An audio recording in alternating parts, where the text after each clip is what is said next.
What's going on, guys? Welcome back to WWE Network and Chill, where I, Graham Jason Matthews, break down all the original content I watch on the WWE Network. Today we're talking the latest episode of Stone Cold Steve Austin's Broken Skull Sessions, featuring none other than Mark Henry. So it's been about 2 months since they've done one of these episodes of Broken Skull Sessions.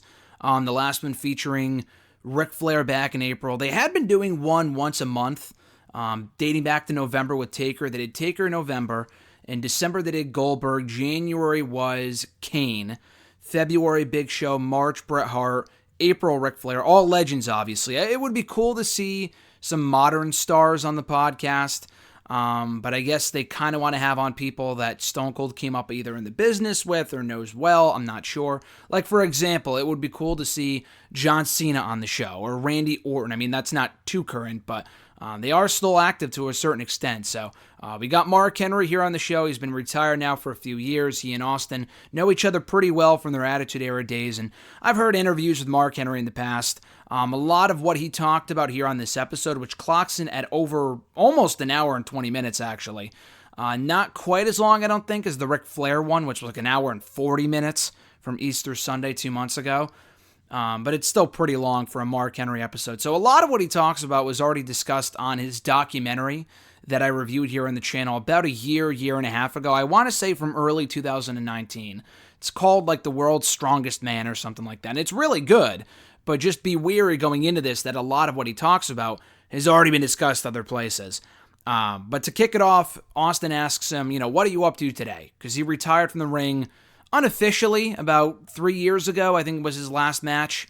Actually, no, he had his last match, I looked it up earlier, in the Greatest Royal Rumble. I mean, what a last match to go out on, but he competed in the Greatest Royal Rumble back in April of 2018. And I don't think he's competed since then, if I'm not mistaken. But he did talk about how he's been taking part in the Busted Open radio show with Dave LaGreca ever since then, alongside, I believe, Bully Ray as well.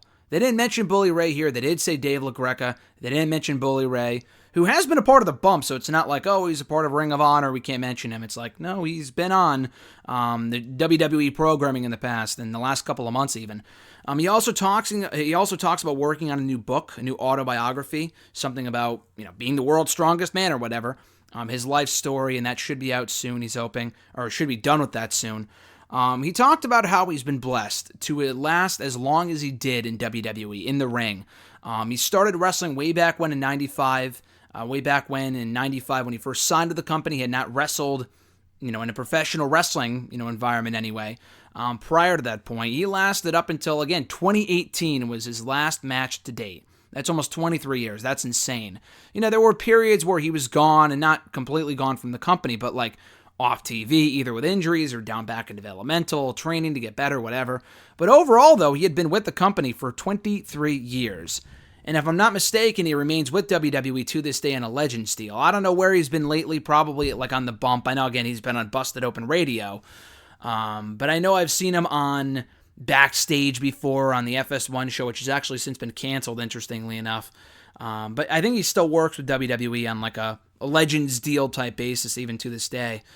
He talks about how he wants the business to be better today than it was when he and Stone Cold were in it, or over 20 years ago at the peak of the Attitude Era when wrestling was at its hottest, arguably. He wants the business to be better now than it was even back then, and it's going to be difficult, but he does mention that every 15 years or so, and I never really thought about it like this, he mentions how every 15 years or so, there's a turnover in the business, specifically in WWE, when there's a real changing of the guard. And the people that are in WWE today, most of them were not there back in 2005. And he says we're kind of in the midst of another turnover right now with people like Drew McIntyre on top, who he praises. But he's kind of right. Like 05, almost exactly 15 years ago, was a big turnover period for WWE. That's when they started pushing John Cena as the guy.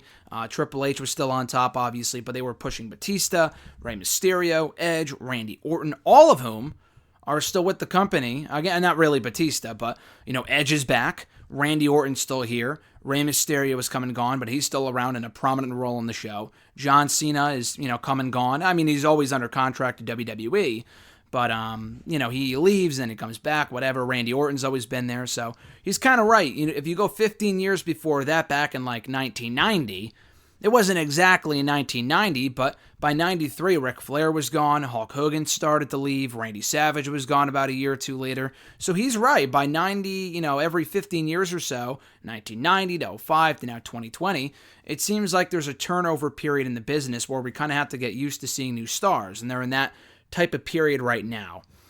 He says that he watches the shows currently as a fan, and then he kind of goes back and watches it for a second time to analyze it for his radio show and whatever. He says that he's been loving the Mandy Rose and Otis storyline. Now, I should mention, I don't know when this was filmed. He and Mark Henry shake hands at the beginning of the podcast and at the end. I would find it hard to believe that they recorded this like back in February and they're just airing it now. Maybe they did, I'm not sure. The Mandy and Otis storyline technically is still going on, and I'm thinking, okay, maybe it was filmed recently. But then Mark Henry brought up Dolph Ziggler, who hasn't been a part of the storyline since like early May, April. So maybe they did film this earlier on this year, late last year. I'm not really sure. I'm not sure if they're filming anymore. Maybe that's why we didn't get one last month. I don't know. But either way, they talk about how he doesn't really want to, when he's breaking down the shows on his radio show, doesn't want to discuss the inner workings of the business. Go all dirt sheet, he said. Doesn't really want to talk about the magic of what makes wrestling so fun and stuff like that. Really just wants to analyze it as a fan and talk about what works, what he didn't like, what he did like, stuff like that. He then goes into growing up in Silsbee, Texas, losing his dad at the age of 12, how his mom remarried, and how he didn't really get along with his stepdad, but he always rebelled. He rebelled against his stepdad. He didn't like him, didn't get along with him too well after that. He also brought up how his brother was essentially Superman, he said. How I guess he was younger than his brother by like 2 years or something, but he always felt that brother was the chosen one, talking about how anything that the brother did right, I mean, he did well in school and stuff like that. Mark Henry was the exact opposite, always got in trouble, wasn't as smart. He shares a story, I think either about his dad or his stepdad. I'm pretty sure it was about his dad. But he brought up, it kind of tied into the theme of how he was brought up to be tough. And how, in a way, that also made him overly aggressive, needlessly aggressive. And he said that my strength is an extension of how I see the world. And Stone Cold asks him, did you hang out with the wrong crowd? And Mark Henry just outright says, I was the wrong crowd. He talked about how he and his brother hated each other growing up, and his brother called him lazy, but in reality, he was just dyslexic. He would read things backward. He would write things backward. He could do math, but he couldn't write it out. He could do it in his head, but he couldn't write it out, I guess, because that's just how dyslexia works. So he didn't really know that until he was officially diagnosed with that later on. But then they talk about Terry Todd, who I remember from when Mark Henry talked about the influence that this guy Terry Todd had on him in the documentary that came out on the network about a year and a half ago. But this guy, Terry Todd, told him to stop playing football. He was playing football in high school. This guy told him to stop playing football and to start to transition into Olympic lifting. And he did the best that he could within the rules, not cheating, not doing roids, stuff like that. And then after doing so well at the Olympics, he got a call from Vince McMahon. He actually thought it was a joke at first. We've heard these stories before about how people get the call from Vince not thinking it's Vince because he has such a distinct voice that people, it's easy to imitate. So he picked up the phone, hung it up thinking it was a joke, got a call back from either Terry Todd or someone else saying, hey, you should probably pick that phone call up because it actually was who you thought it was. He talked with Vince. Vince brought him down, flew him out to one of the shows, whatever. And he talked about how initially, and he was, waiting nervously for Vince to call back, thinking he just fucked up his opportunity to go to WWE. And thankfully he didn't. So Vince flies him out. And his first role in the company, I don't think I ever knew this. Maybe he talked about it in the documentary. I don't remember. I've never heard this before, I don't think. He talked about how his first role in the company was being Yokozuna's bag carrier in 1995. I never knew that. I thought that was amazing. Because this guy had signed a big fat contract right off the bat. Like a big-time contract. They got heat with the boys because he had no prior wrestling experience at all. Why was he getting signed to a big-time deal? He even talked about how if that happened today and the same thing happened to someone else, he would have been pissed too. But yeah, he said that carrying Yokozuna's bag was like the best part of his entire career. Even over the whole Hall of Pain stuff, being world champion. That's what he said. Because he said that Yokozuna treated him great. He was honest, just a really awesome dude. He actually took him to his first strip club, he said, which is kind of funny. But he said that he never took drugs. He never drank. Mark Henry, that is. I don't know if he did after that point, but he was talking about before he met before he met Yokozuna, before he kind of came into the company, he was a completely clean person, never drank, never did drugs. But then Yokozuna took him to his first strip club, so who knows what happened after that. But anyway, so he had mentioned that, again, he signed a big-time contract, he had heat with the boys backstage, so he was then trained by Tom Pritchard. And The Rock was also kind of starting out around that point, 95, 96, and The Rock was just green as goose shit at that point, so he moved in with Mark Henry. They lived with each other for about 6 months. They became really close. He actually says that he wishes he would have had a year to himself in developmental before being introduced to anyone, before meeting anyone, because while he was still, he didn't know anything about the business. So he told a story about how he was backstage at one of the shows and Taker goes up to him, or he was in catering or whatever, and Taker was sitting with like, I don't know, Bam Bam Bigelow or something like that. And Taker goes to this other guy, oh, that's the newest babyface in town. And Henry took that as an offensive remark, not really knowing what babyface meant. And all these other guys were like, why is he freaking out? Like, that makes no sense, you know? So he wishes that he would have had a year to kind of get accustomed to the business before meeting other people. Because when he first came in, he didn't know a wrist lock from a wrist watch is the common saying, you know? But it's true, like he knew nothing about wrestling, and as a result, he was a little on edge because he thought people were talking shit about him, he thought people were talking crap behind his back, he thought people were judging him, whatever, when in reality, probably most of them weren't, and he was just thinking that way because he had a chip on his shoulder coming into the company. So anyway, he talked about how he was lucky that Taker liked him, because if he didn't, he probably would have had a completely different career had Taker not liked him. But he always had respect pre-WWE because he always won everything he did. Aside from like 2 times in the Olympics and 1 time when he was 18, he won like every weightlifting tournament he ever partook in. He almost won all the time. He won constantly, you know, day in, day out. The guy was a winner. So to come to WWE, get ribbed, be treated like an enhancement talent, not right off the bat, because at the beginning he had a bit of a push, but he wasn't anyone special for quite a while there until like 96, 97, 98 in WWE. He didn't have that respect right off the bat. It was a weird, you know, transition for him to kind of get ribbed and to be, you know, joke around with the other boys and stuff like that. He wasn't really used to that quite yet. So he talks about Ron Simmons' influence on his career, the Nation of Domination, and he mentioned that Godfather, I'm sure this is public knowledge by now, that Godfather, I guess, did not know that he'd be joining the Nation of Domination until the day of, which I thought was interesting. He called D'Lo Brown the best worker of the bunch, and that D'Lo actually volunteered to take a car bump from Stone Cold Steve Austin one night on Raw. D'Lo was charging at Austin, and Austin, like, backflipped him, did like a back body press, whatever, to D'Lo Brown on top of a car windshield. I think this was in the midst of that Austin Rock feud back in 97. But it was a crazy bump, and Mark Henry just watched that and laughed, thinking, I'm glad that wasn't me, because it looked like a pretty bad bump. But he said that as far as The Rock is concerned, Dwayne was always studying. He was consumed by wrestling. As for Ron Simmons, he was a typical father figure, even to people like Godfather, who was around the same age as Ron Simmons, but he still treated the Godfather like everyone else in the group, because he obviously had the most experience out of anyone. And Ron Simmons never led them wrong. And he was a great influence in his career and just as a person. So he mentioned how he was sent to Canada, I think for more seasoning or just because he wasn't ready for the spotlight yet. So he was sent to Canada, and he watched over, you know, the Hart kids. I guess at that point he was kind of like a babysitter in a way. And Mark Henry, the babysitter, sounds terrifying, but not only did he watch the Hart kids, he actually also learned from Stu Hart. And when he came back to WWE following his trip to Canada, he, you know, gave out the idea for him to be a ladies' man, for him to be the sexual chocolate. And he was joking around with the Nation of Domination guys saying that, and they were saying, oh, they'll never allow you to use the gimmick. They'll never allow you to call yourself the sexual chocolate. And they did. They actually loved the idea and let him run with it. And he talked about how it was that gimmick that really made him a commodity in WWE. They then talk about Mae Young and how tough she was. She had an anchor tattoo on her arm to kind of emphasize how, you know, not that she did it to show how tough she was, but that just kind of shows how tough of a human being she was. They talk about the birth of the hand bullshit, and Stone Cold asks Mark Henry, like, what was that about, dude? Like, why did Vince, of all things, choose a hand to be Mae Young's son? And Henry just dies laughing watching this clip back, saying, I don't know. Dude, I don't know. Like, Vince came up to me one day and said, I want the end game of this angle to be Mae Young giving birth to a hand. And Mark Henry's like, why a hand, Vince? Why a hand? And Vince was like dying of laughter himself, saying, well, it's a hand, like, why not? Or whatever. Like a typical Vince bullshit storyline. Like, that's how dumb this thing was. That even Mark Henry did not understand to this day why he went with a hand for that storyline.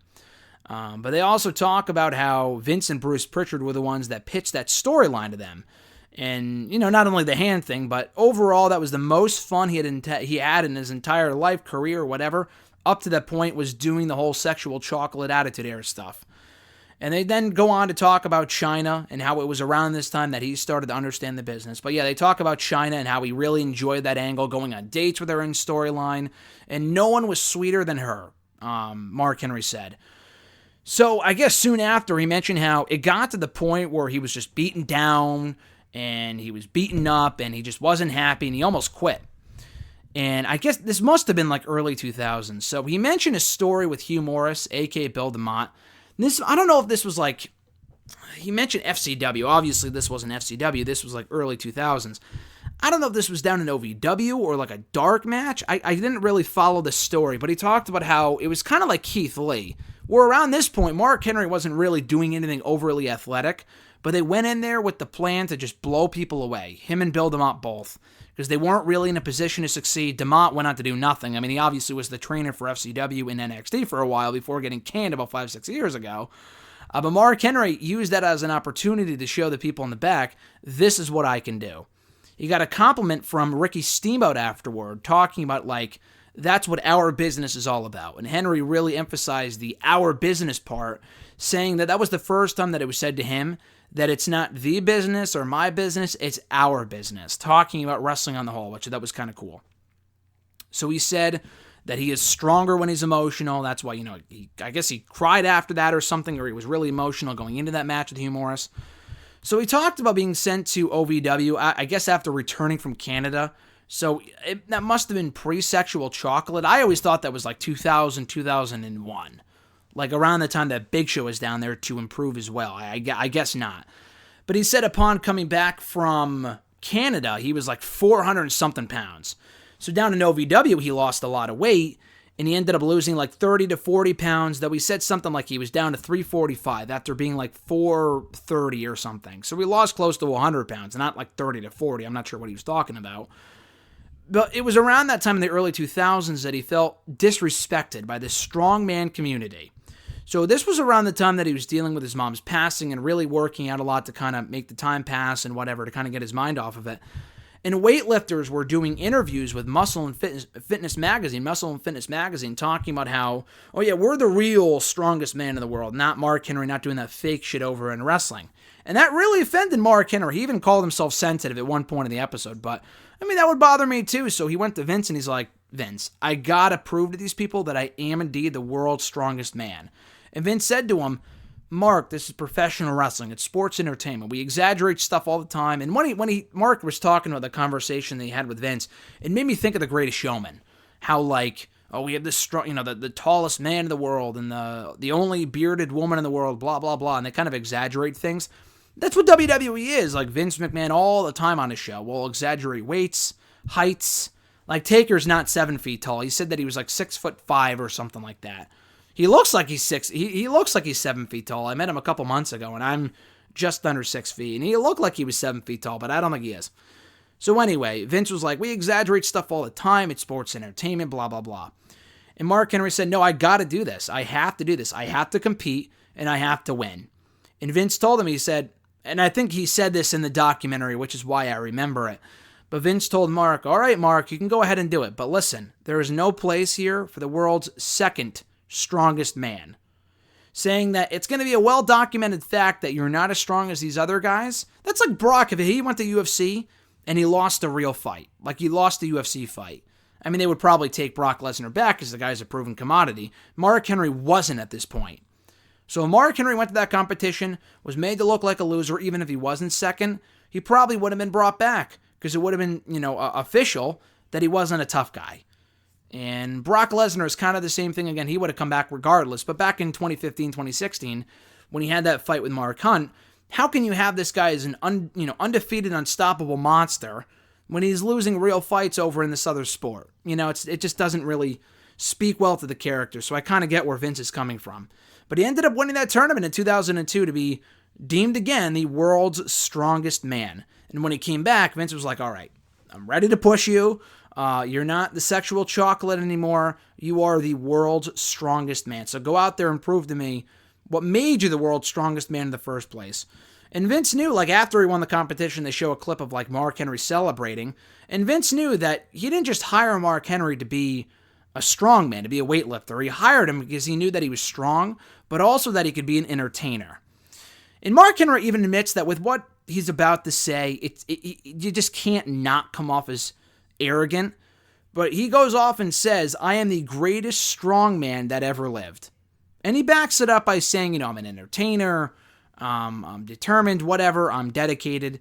But that's what he says, and I can't really argue that. I don't know many strong men, but that's what he says. I am the greatest strong man that ever lived. And confidence is key, so I'm happy he feels that way, if nothing else.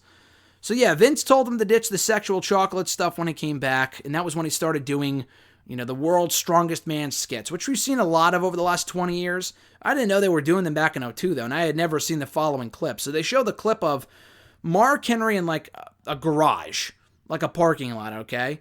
And he was up against the wall, and I think Test or someone was going to drive a car into Mark Henry while he had his, he was doing a squat type thing. I'm not really sure how to describe it, but he was sitting against the wall with his legs up in the air against the car. And they would be driving the car into Mark Henry. And the whole point would be to show how strong Mark Henry was and how strong his legs were, blah, blah, blah. And they did it for real. They filmed this. This was an actual thing.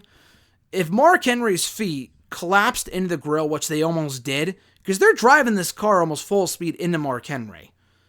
And this is a real thing. Had something gone wrong, Mark Henry would have been fucking squashed by this car and probably killed. And this is live television. So he did it anyway. He almost broke the grill because he could feel his legs starting to give in to the grill because he wasn't giving up. And again, this could have gone terribly wrong. So we got a call from Terry Todd, and he said that he was going off on how dumb he was and how stupid of a stunt that was, but he was impressed nonetheless. So they talk about how he moved the car out of the way of a bus one time in the middle of a parking lot, I think in Manchester, England. I'm not sure what they were talking about. But then he gets into the injury. So he tore up his knee one time. He thought he was done. He thought he was done after tearing up his knee, that he wouldn't be brought back. Because I guess it was when he tore his quad. They show the footage of a match during, I think, Saturday night's main event back in the summer of 2006. Because he was feuding with Batista. Batista just came back. Mark Henry gets hurt. Or maybe it was 2007. I don't know. Either way. I think it was 2006. So he gets hurt in the midst of this Great American Bash tag team match. And he comes back. Had a title match. Had a title opportunity. And then he got hurt again. Because he hurt his shoulder. And he thought he was really done. And then they kind of transition into the Hall of Pain run. And how it all started with a rib. I had never heard this story before. Austin said that he had. I did not. So Mark Henry, and they show footage to go along with it too, which is kind of cool.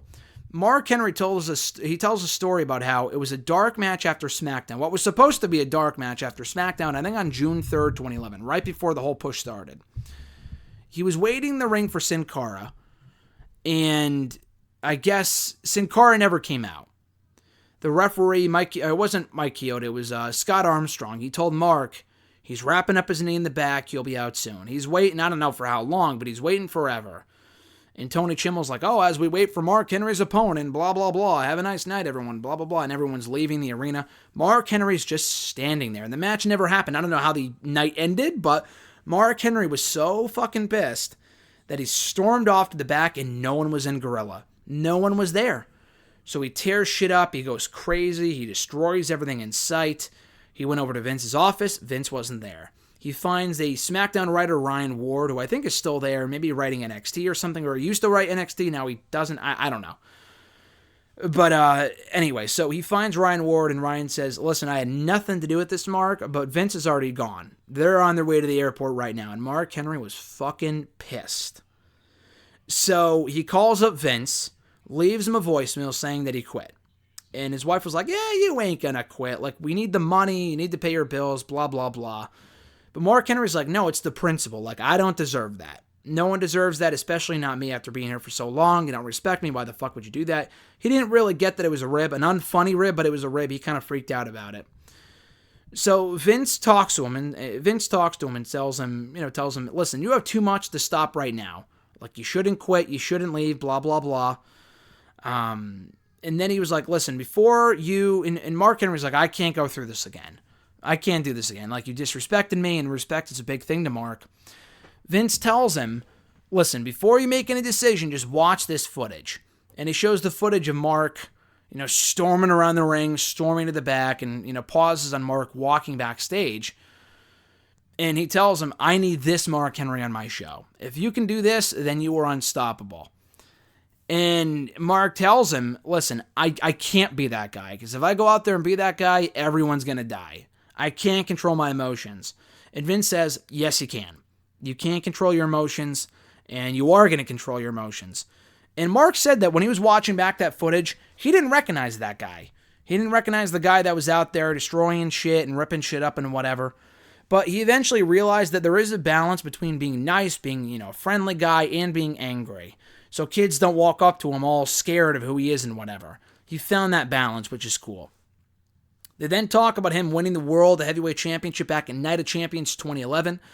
And he talked about how winning that world title and what it meant to him showed that everything he did up to that point in his entire career, that journey, meant something. He said that he was the 139th person to hold that world championship. I don't know, I guess that's probably based off of like the WCW World Championship and the NWA Championship. I don't know. But he's probably talking, 100 people did not hold that title dating back to early 02. 02 in WWE when it was Christian, the WWE World Heavyweight Championship. So he's probably talking about like WCW and NWA and whatever else. Like whoever else has held the big gold belt is probably what he's talking about. And that was his proudest wrestling moment, was winning that World Heavyweight Championship, because it validated all the work and the sacrifices he made in his life to be there. And he can't explain what it's like. He can't really put it into words, saying that, hey, Stone Cold, can you put it into words? And you're confused because you can't, and I can't either. Because he felt all the emotions. He was happy, he was crying, he was laughing, he wanted to go backstage and take a picture. If there was FaceTime around, if FaceTime was around back then, he would have FaceTimed his kids, he would have FaceTimed his family, now that he was the new World Heavyweight Champion. And for the first time in his life, he felt out of his element. And I guess he told a story about how Jim Ross, and we kind of heard a bit about this on Raw, but it was a shoot. It wasn't part of the storyline. So the next night on Raw, Jim Ross interviewed Mark Henry, and Mark Henry choked him, and JR said, like, oh, you're the world champion. And Mark Henry was like, you're damn right I am. But the whole reason why that meant so much to Mark was because 15 years earlier, I don't know at what point this would have been, Jim Ross was in a room with Vince McMahon. Mark Henry was there too. JR told Vince, this guy ain't going to cut it. He ain't going to make it. Just cut your losses and fire him now. That's what JR said about Mark Henry.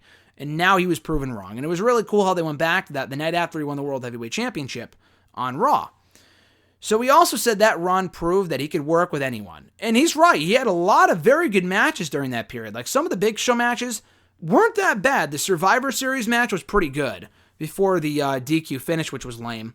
But overall, it was a good, not the feud wasn't great, but the matches were pretty good. The TLC Chairs match was terrible at the TLC pay-per-view that December, but they had some good matches together. The matches with Randy Orton were well wrestled. They were good matches. The Daniel Bryan match is the one match on TV that they had. I think it was a steel cage match. Was great. He worked well with a lot of different people. He worked well with Sheamus during that period. He worked well with a lot of different people. Christian. And so he is right on the money when he says something like that, when he talks about how he could work well with anyone at that point in his career. So he recalled putting Big Show through the table, and he remembers, he couldn't physically pick up Big Show, but something snapped within him, like a light slit, like a switch was flipped within him, that prompted him to World's Strongest Slam Mark Henry, or rather Big Show. We're talking about Mark Henry here. That just a switch went off within him to deliver a World's Strongest Slam to Big Show through the commentary table at ringside. It was right before, I think it was either right before Capital Punishment or at the Capital Punishment pay-per-view itself. So Stone Cold asks him, as we wind down here, he asks Mark Henry, who's your favorite opponent to work with? And Mark Henry specifically names The Undertaker for all that he brought to the table and how Taker would teach him certain things. He also called Jamie Noble brilliant, how he has one of the best minds for the business and how he wishes Jamie Noble, that is, could have had more success. I guess he told Keith Lee one time, and I guess I do remember this because I watched that episode. Keith Lee was on Backstage, or I watched the clip or whatever. He told Keith Lee on an episode of Backstage one time that he was successfully bringing back that big guy magic in terms of what big wrestlers could do and stuff like that. He's a big fan of Keith Lee. And for words of advice for people out there, such as Keith Lee and up-and-comers and people wanting to break into the business and stuff like that, he has a couple words of wisdom. He says, humble yourself, teach them, or tell them to teach you so you can be that guy, and also ask for help. And Stone Cold asks him, like, what's next for Mark Henry? What does the future hold? What do you want to continue doing? Is it the radio show? Blah, blah, blah. Mark says that he wants to continue partnering with Maestro, who I believe is the hair cutting place for WWE, like the people they bring backstage to do the haircuts. From what I've seen on documentaries and whatever, that's the gist that I get. He wants to continue partnering with them to go to troubled communities and give haircuts. That's what he's been doing for a while now. He actually did it around the time of this podcast. He did a day of service, is what it's called, for 250 people that showed up in Knoxville, Tennessee with Kane, and it was a really fond memory of his. And he just wants to do more of that. So that was it for this episode of Broken Skull Sessions with Mark Henry. A very good episode. Mark Henry has a lot of cool stories to share. Like I said, a lot of these stories he already told previously on the documentary, if you watched it, the World's Strongest Man, whatever it's called, documentary on the network about a year and a half ago. But this episode is still worth checking out. Stone Cold is still one of the best interviewers in the game in wrestling. And I feel like he doesn't get enough credit just because he doesn't interview people as regularly anymore. His normal podcast, and I still listen to it, has been classic episodes for months now. Like, they've been putting out classic content. He's not doing new stuff for whatever reason. I don't know why. He did the same thing about a year ago. So yeah, when he does these Broken Skull Sessions episodes, you can really see how great of an interviewer Stone Cold is. And he pulls back no punches. Like, he's honest, he's straight to the point. He asks the questions that we want to see answered, that we want to hear answered. So Austin is great in his role. Mark Henry was very good here as well. Check it out right now on the WWE Network, Broken Skull Sessions with none other than Mark Henry. And friendly reminder that Mark Henry still has one of the best entrance themes to this day. It's a fucking banger. So I don't know why I was thinking about that. I think I was just watching old clips of Mark Henry as I was watching this podcast, and I'm thinking, wow, he had a great entrance. It was so fitting for someone of, like, his character in terms of, like, beating the shit out of people and just being a dominant badass. It fit him to perfection. It's still a great song all these years later. So anyway, guys, be sure to check out all my other Broken Skull session reviews right here on WWE Network and Chill in the description box down below in its own playlist. I have all the other reviews up there, including the ones with Taker, Kane, Goldberg, Big Show, Ric Flair, and Bret Hart, all from the last couple of months. I don't know when the next one will be. It seems like they are doing one once a month, except for that they didn't do one last month. If they filmed this earlier on this year, this may be the last one for a while. I don't know. But either way, check it out. Be sure to like this video, drop a comment, share the video, and be sure to subscribe to the channel for more daily content. Hit that little bell button as well to be notified every time a new video is up. Tomorrow here on the channel should be the latest installment in the MCU Rewatch Review Series, talking about none other than, I believe, Captain America, the Winter Soldier from April of 2014. It's a great movie, and it's a great podcast. Stay with Chris Mueller and myself coming up tomorrow right here on the channel. So until then, guys, enjoy the rest of your Sunday. I'm Graham G. Matthews, and I'll catch your ass down the road.